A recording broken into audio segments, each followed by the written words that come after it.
আমার একটা চাকরি দরকার, কিন্তু কি করব? পরীক্ষা দিয়ে টিকলেও শেষ পর্যন্ত টাকার জন্য চাকরিটা পাচ্ছি না।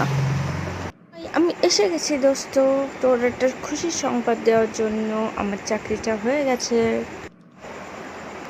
তোর যে চাকরিটা হয়ে যাবে এটা তো জানা কথা, কারণ তোর তো মুক্তিযোদ্ধা কোটা আছে, আমার তো মুক্তিযোদ্ধা কোটা নাই, সেজন্য বেশি পড়তে হয়।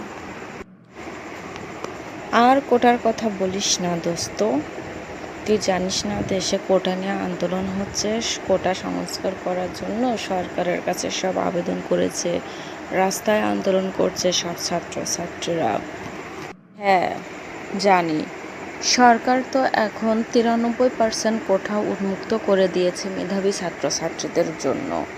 5% করেছে মুক্তিযোদ্ধা কোঠা, 1% করেছে ক্ষুদ্র নৃগোষ্ঠীদের জন্য, আর 1% করেছে হিজড়াদের জন্য। সরকার সব কিছু ভালোভাবে সমাধান করার পরেও কেন আন্দোলন থামছে না? কেন রাস্তায় এখনও আন্দোলন হচ্ছে? কেন ছাত্রছাত্রীরা মানছে না সেই সিদ্ধান্ত?